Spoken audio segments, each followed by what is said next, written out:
The pressurized air inside a Boeing 777 has a distinct, sterile taste. It tastes like dry aluminum, stale coffee, and the quiet weariness of 300 exhausted passengers. But for me, a junior flight attendant barely 3 months out of training, it tasted mostly like failure. The aisle was a narrow runway of endless judgment, and I was perpetually stumbling on it. While my peers glided through the cabin with the effortless grace of seasoned veterans, I was a chaotic blur of dropped napkins, miscalculated beverage pours, and tangled safety demonstration belts. And then there was her. Our chief purser was a legend in the airline. She was the youngest woman to ever hold the position, with a terrifyingly immaculate presence. Not a single strand of her hair ever dared to escape its severe French twist. Her uniform remained impossibly crisp even after a 14-hour transatlantic haul. She moved through the cabin not by walking, but by commanding the space around her. Every step purposeful, every glance sharp, every gesture precise. Whenever she was on my flight, a heavy, suffocating weight settled in my chest. She was a silent hawk, her dark eyes tracking my every fumbling movement from the forward galley. I would drop a plastic stirring stick, and before it even hit the carpet, I could feel the glacial weight of her stare pinning me to the spot. I became convinced she despised me. To her, I was a flaw in her perfectly orchestrated airspace, an error she was determined to eradicate. The constant scrutiny began to unravel whatever fragile confidence I had left. The aircraft, already a claustrophobic metal tube hurtling through the stratosphere, felt smaller and more confining whenever she was near, as if the walls of the cabin were closing in around me with every misstep I made. I tried everything to meet her standards. I ironed my scarf until my wrists ached. I memorized the galley inventory until I could recite it backwards, late into the night in my tiny apartment after long flights. Yet my anxiety always betrayed me. If she stood within 5 feet of my service cart, my hands would grow unsteady, my movements stiff and awkward. The metallic clatter of tongs hitting the ice bucket sounded like a fire alarm in the quiet cabin, drawing every eye to my mistake. She never yelled. Her method was far more devastating.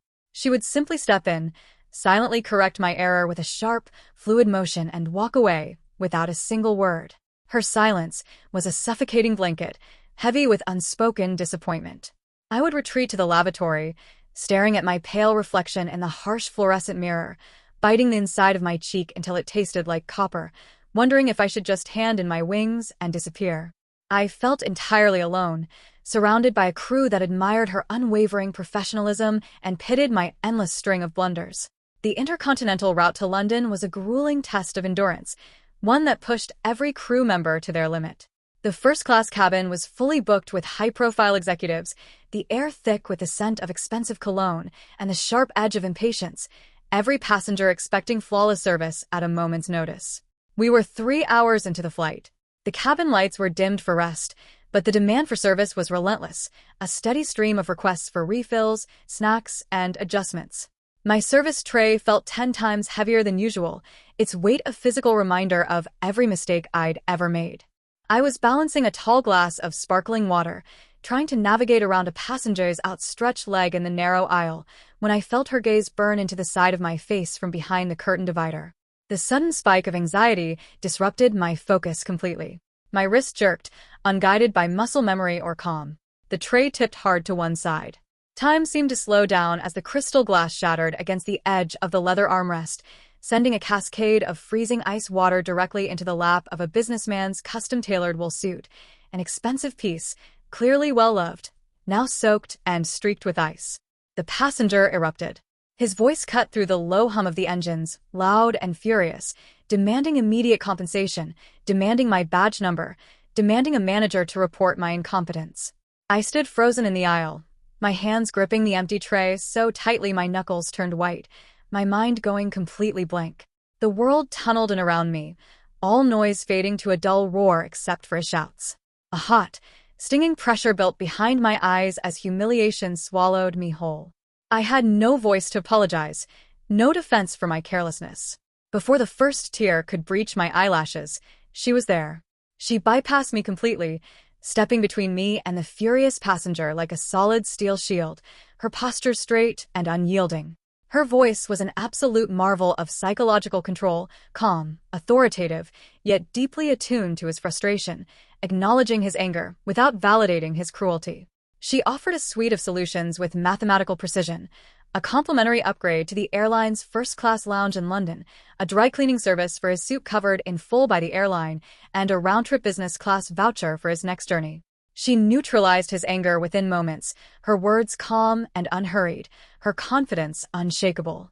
The passenger, disarmed by her supreme competence and the fairness of her offer, slumped back into his seat, his jaw tight but his complaints silenced, appeased.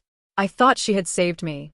I thought, for a fleeting second, that the nightmare was over, that I might escape this mistake with nothing more than a quiet warning.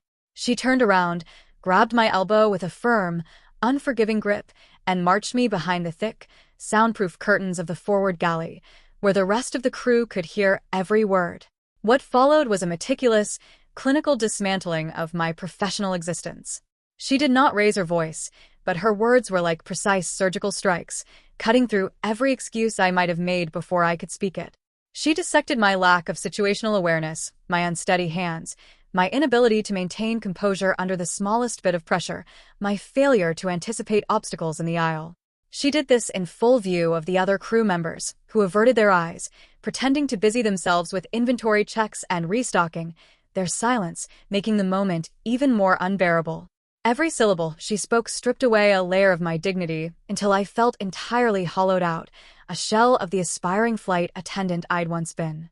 The final string of my endurance snapped. The overwhelming flood of accumulated stress, fatigue, and absolute despair shattered my polite, uncomplaining facade completely. I looked up at her, my vision blurred with hot tears, and pushed back, words pouring out of me unfiltered, unplanned.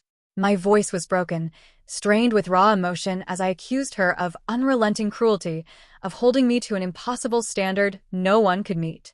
I told her that her perfection was a weapon, that she took pleasure in watching me struggle, that she had been targeting me since the day I first stepped onto the tarmac for my training flight, that she'd never given me a single chance to prove myself. She stopped speaking mid-sentence. The galley went completely silent, save for the low, constant rumble of the aircraft's engines outside the walls.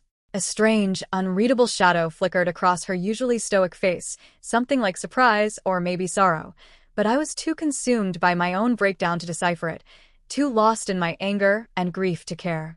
I turned on my heel, pushed past the heavy galley curtains with more force than necessary, and practically ran to the crew rest area at the back of the plane. I locked the narrow door behind me, collapsed onto the small, hard bunk, and buried my face in the scratchy wool blanket. The sharp scent of dry cleaning fluid mixed with my tears as I cried until my chest ached, drafting my resignation letter in my head 100 times over, each version more final than the last. I knew it was over. My dream of flying, of following in my mother's footsteps, crushed by my own mistakes and her unforgiving gaze. London greeted us with a miserable, driving rain that lashed against the plane's windows as we taxied to the gate, a fittingly gloomy welcome for my shattered dreams. I dragged my heavy luggage through the opulent marble lobby of the crew hotel, keeping my eyes fixed firmly on the polished floor to avoid looking at anyone, avoiding their sympathetic stares, their quiet whispers, their glances at the chief purser walking a few steps ahead of the group. I retreated to my small room on the top floor, a dark, heavy silence pressing against the fogged windows, the rain a constant drumming in the background. I sat on the edge of the bed in my wrinkled uniform, the profound exhaustion sinking into my bones, heavy and unshakable. The silence of the hotel room was a stark, jarring contrast to the constant roar of the engines and the chaos of the flight, leaving me entirely alone with my thoughts of failure, of regret, of a dream that had died before it even began. Then, a soft, hesitant knock echoed from the heavy mahogany door, cutting through the silence like a knife. I hesitated for a long moment, pulling my thin cardigan tighter around my shoulders before fumbling with the deadbolt, wondering who it could be. Surely not the crew, who would avoid me, and certainly not her. She stood in the dimly lit hallway, the harsh hotel lighting softening the sharp lines of her face. The crisp, terrifying chief purser was gone, vanished without a trace. In her place was a woman in an oversized gray sweater and dark jeans, her hair falling loosely around her shoulders. No makeup, no perfect posture, just a person, holding a small paper box from my favorite bakery down the street from the training academy, and a stainless steel thermos of hot milk, sweetened just how I liked it. I froze in the doorway, my mouth falling open. My immediate instinct was to apologize, to bow my head and promise I would never make a mistake again, to beg for forgiveness I knew I didn't deserve. The words were already tumbling out of my mouth, a frantic stream of self-deprecation and regret, a litany of I'm sorries that blurred together.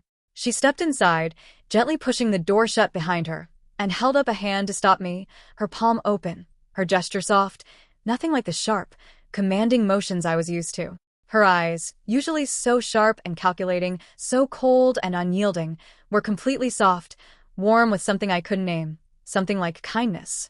I am sorry, she said quietly, her voice clear and unhurried, the first words of apology I'd ever heard from her. I stared at her, the sudden shift in reality leaving me entirely disoriented, my brain struggling to process what I was seeing and hearing. I watched as she carefully set the pastries and the hot milk on the small glass table by the window, her movements slow and deliberate, no hint of the urgency that defined her on the plane. The warmth from the thermos clouded the cool air between us, a thin white fog that hung in the space like a bridge. We sat across from each other in the quiet room, the pouring rain hitting the window panes like a steady drumbeat, the only sound in the space. That was when she dismantled everything I thought I knew about her, about why she'd been so hard on me, about the world I'd chosen to join. She spoke of a time before her immaculate uniforms and her pristine record, before she became the chief purser everyone admired and feared. She spoke of a terrified, clumsy trainee who nearly washed out of the academy a decade ago, someone who dropped trays, forgot safety protocols, and froze up under pressure, just like me. She spoke of the woman who had taken that lost trainee under her wing, who had taught her how to stand tall in the face of chaos, how to read a cabin and anticipate every need, how to survive the grueling isolation of a life spent in the sky, moving from city to city, never staying in one place long enough to call it home. That woman, she revealed with a quiet catch in her voice, was my mother. My breath caught in my throat, all words dying on my lips. My mother had been a legend in the sky, a flight attendant with a reputation for kindness and courage, a woman whose career and life ended in a tragic aviation accident when I was just a small child, too young to remember the sound of her laugh or the way she hugged me goodbye before every flight. I'd spent my whole life chasing her shadow, determined to fly the same skies she had, to honor her memory, and the chief purser had known it all along. She looked down at her hands, her fingers laced together in her lap, and spoke of the promise she'd made. Before my mother's final flight, she had pulled her protégé aside, made a single request. If her daughter ever decided to chase the clouds, to follow in her footsteps and become a flight attendant, she asked her to watch over me. To teach me the reality of the sky, the beauty, yes, but also the danger, the unforgiving nature of the job, the cost of carelessness. To make sure I was strong enough to survive it, no matter what. The strictness, the relentless scrutiny, the glacial stares. It had never been hatred. It had been terror. She explained, her voice barely above a whisper, that the sky was unforgiving, that it did not care about dreams or memories or a legacy. A single moment of complacency, a tiny lapse in judgment, a single unsteady hand could lead to catastrophe for the crew, for the passengers, for everyone on board. She was terrified that if I knew about her connection to my mother, I would rely on it, that I would think her kindness would protect me from the consequences of my mistakes, that I would become complacent. And complacency, she said, was the deadliest mistake any flight attendant could make. But the truth ran much deeper than just a promise. As she spoke, the pieces of the past 3 months clicked into a startling new picture, a mosaic of small kindnesses I'd never seen, of quiet protectiveness I'd never recognized. Those times my drawer count was magically correct, when I was sure I had messed it up, when I'd counted and recounted, and still come up short. She had fixed it, staying late after every flight to check my work and correct my errors before anyone else could see them. The minor passenger complaints I thought had simply vanished into thin air, never reaching management's desk. She had intercepted them, speaking to passengers privately, smoothing over ruffled feathers with her signature professionalism, never mentioning my name, never letting the mistakes stain my record. The only reason I had passed my rigorous probationary period, when my trainer had recommended I be let go, was because she had stood in the supervisor's office for hours, putting her own flawless reputation on the line to vouch for my potential, to argue that I just needed time, just needed someone to push me to be better. She had been my invisible shield this entire time, absorbing the blows of my mistakes, while trying to forge me into someone strong enough to survive the altitude, someone worthy of the wings I'd worked so hard to earn. The resentment in my chest dissolved in an instant, replaced by a profound, overwhelming ache, grief for my mother, gratitude for this woman who had carried a promise for a decade, shame for the words I'd shouted at her on the plane. I reached across the table, my hand finding hers, and squeezed it gently. Her fingers were calloused, from years of lifting trays and opening heavy galley doors, and warm. I realized I had been completely blind to the deepest form of care, to the quiet love that had been guiding me all along. The atmosphere in the silver galley changed entirely after that London trip. The suffocating pressure was gone, replaced by a quiet, intense focus, a shared goal to make me the best flight attendant I could be. She no longer corrected me with silent reprimands or sharp gestures. Instead, she became my shadow, walking beside me through the cabin, teaching me with patience instead of judgment. During the quiet hours over the Atlantic, when the passengers slept and the cabin was bathed in the soft, deep blue light of the night sky, she taught me the art of observation, the skill that separated great flight attendants from good ones. She showed me how to read the subtle tension in a nervous flyer's shoulders, how to arrange a service cart blindly based entirely on muscle memory, how to command a space simply by shifting my weight and standing tall, how to stay calm when everything around you is falling apart. There was a profound grace in her teaching, a quiet wisdom that came from years of experience.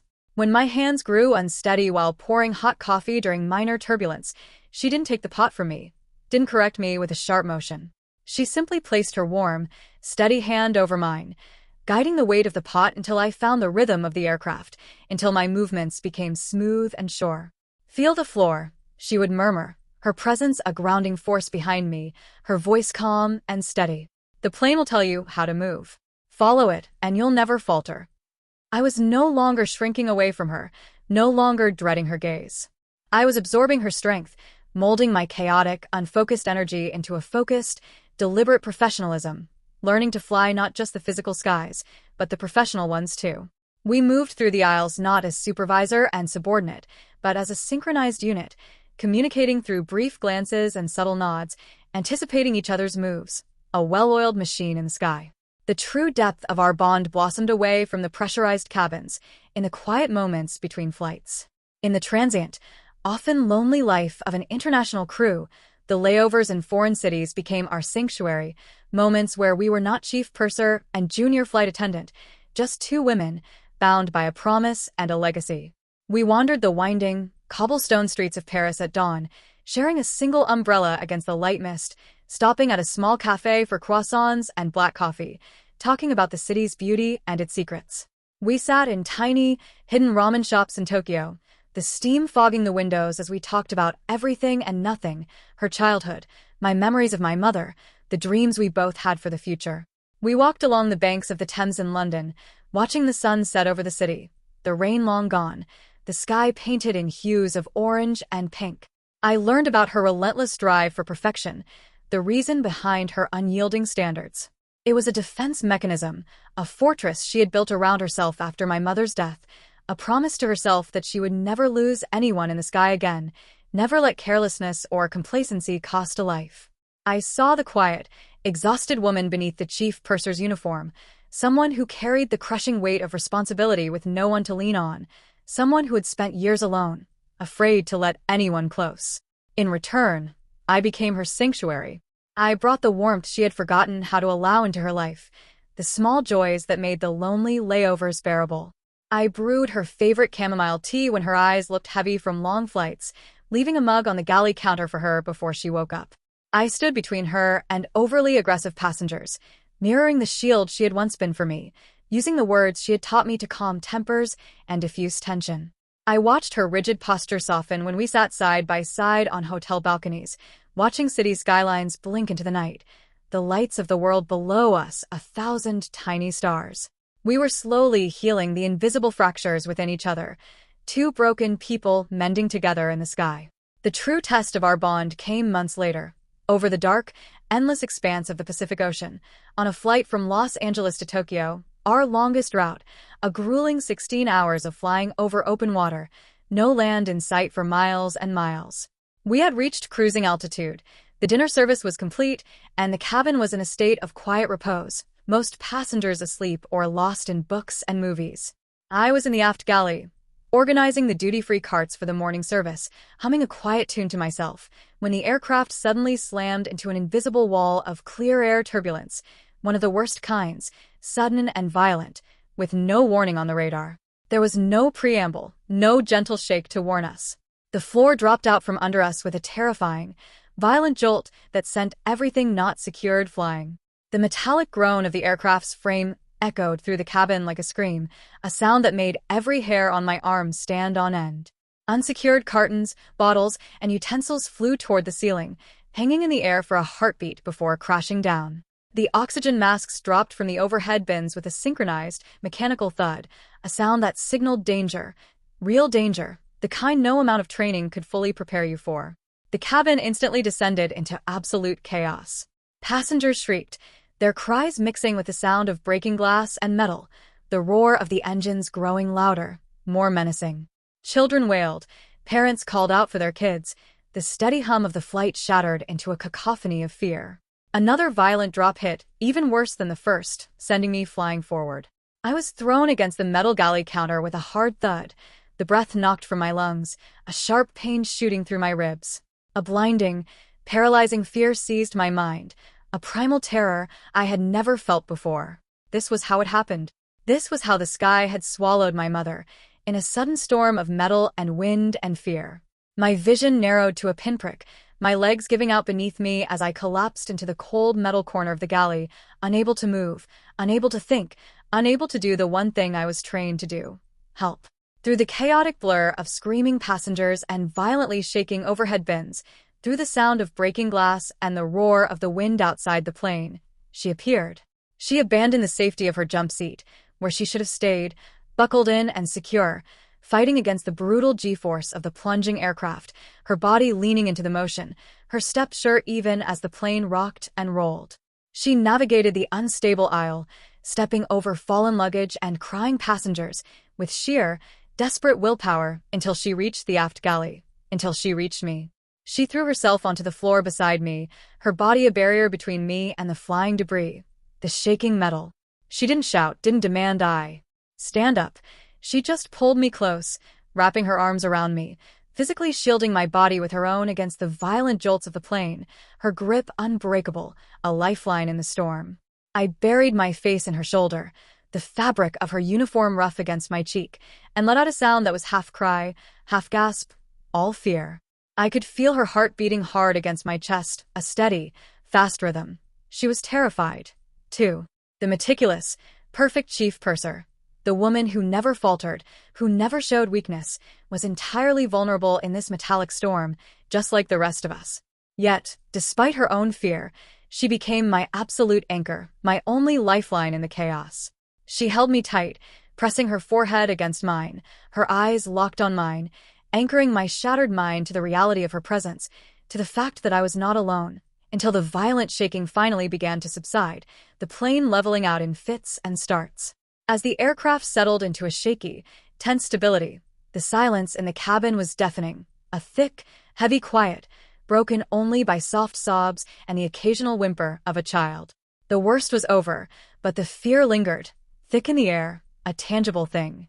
She pulled back slightly, her hands gripping my shoulders firmly, her eyes sharp and clear, no trace of fear left in them, only resolve. She gave me a single, intense look of profound trust, a look that said, "I know you can do this." It was an unspoken command, a call to action. We have a job to do. Our passengers need us. I wiped my face with the back of my hand, the lingering fear still thrumming in my veins but entirely overshadowed by a sudden, fierce determination. I could not let her down. I could not let the passengers down. I could not let my mother's memory down. I stood up, my legs unsteady but holding firm, my ribs aching but my mind clear, my training kicking in at last. I adjusted my uniform, fixed my scarf, and nodded at her, a silent "I'm ready." Together, we moved through the cabin, a flawless, unified front. I held the hands of panicking passengers, my voice steady as I echoed the same calming reassurances she had given me 100 times before, telling them we were safe, telling them the turbulence had passed, telling them we would take care of them. We bandaged minor scrapes and bruises from flying debris, secured the scattered luggage and broken glass, restored order to the terrifying chaos, one passenger at a time, one small act of kindness at a time. We moved as one, our motions synchronized, our glances constant, our bond unbreakable. Whenever a lingering jolt shook the plane, a small reminder of the storm we'd just survived, our eyes would instantly find each other across the dim cabin, a silent check, a mutual grounding, a reminder that we were not alone.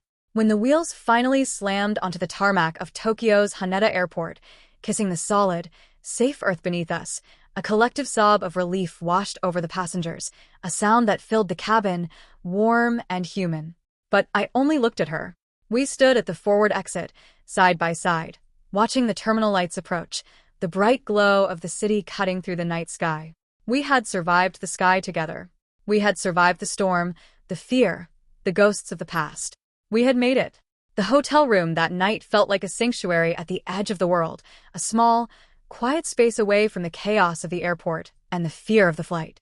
We sat on the carpeted floor, our backs against the bed, entirely drained, still wearing our slightly rumpled uniforms, our shoes off, our hair messy. The adrenaline had finally bled out of our bodies, leaving behind a raw, echoing quiet, a tired calm that comes only after facing death and winning. I looked at her, truly looking at the woman who had caught me when I was falling, both professionally on that London flight and literally in the Pacific storm. The woman who had kept a promise for a decade, who had turned a lost, clumsy trainee into a confident flight attendant, who had become the family I never knew I needed. She reached out, her fingers gently brushing a stray lock of hair behind my ear, a small, soft gesture, unplanned and unscripted. The movement was entirely platonic, yet carried the profound weight of someone who had looked death in the face and chosen to protect me, who had loved me in the quiet, unspoken way that family does. We did not need grand declarations, no words of love or gratitude that could ever capture what we felt for each other. We spoke in low, hushed tones about the terror of the drop, about the heavy legacy of my mother, about the walls we had finally dismantled between us, about the fear we had both carried for so long. We cried, leaning against each other, our shoulders touching, the tears washing away the last remnants of our past traumas, the last traces of the anger and resentment and fear that had once stood between us. In that quiet hotel room in Tokyo, an unbreakable pact was forged, a silent vow spoken without words. A vow to always be the net for the other, to be the steady hand in the turbulence, to never let the other walk through the world alone, to never let the sky win. We were not just colleagues, and we were no longer just mentor and protege. We were family, forged in altitude, bound by a promise, united by the sky. The aviation world is a small one, and rumors travel faster than sound, faster than the planes we fly. Eventually, the entire airline knew of our synchronization, of the way we moved through the cabin as one, of the unbreakable bond between the legendary chief purser and the junior flight attendant she had trained. They called us the Golden Duo, a name that stuck, a badge of honor we wore with pride. We walked through the glass-walled terminal of JFK Airport one bright morning, the sun casting long, golden shadows across the polished floor, the hum of travel all around us. I pulled my sleek suitcase beside me, the wheels humming a steady, confident rhythm against the tile. I no longer trailed behind her, head down, afraid to make a mistake. I walked firmly beside her, my back straight, my head held high, my wings pinned to my uniform with pride. I wore my uniform with the exact same immaculate pride she did, my scarf ironed to perfection, my shoes polished, my posture unyielding. My movements were no longer fumbling or awkward, but deliberate and assured, the result of months of training, of hard work, of love. The terrified girl who cried in the galley on that London flight was a ghost of the past, a memory I carried with me to remind myself how far I'd come. In her place stood a professional, forged by the relentless dedication of the woman walking next to me, by the promise of a mother I'd never really known, by the sky itself. She paused near the departure gate, looking out at the massive Boeing 777 waiting on the tarmac, its white wings glinting in the sun, ready to take to the sky. She turned to me, a rare, genuine smile softening the sharp lines of her face, a smile I had only seen a handful of times, a smile that was just for me. It was a look of absolute, unconditional trust, a look that said, "I am proud of you." I smiled back, the bond between us vibrating with quiet strength, a force as unyielding as the sky itself. We adjusted our scarves in unison, grabbed the handles of our luggage, and stepped onto the jet bridge together, side by side, ready to conquer whatever storm the sky had waiting for us. We were a fortress of two, unbreakable and skybound, forever bound by the clouds, the promise, and the family we had found in each other.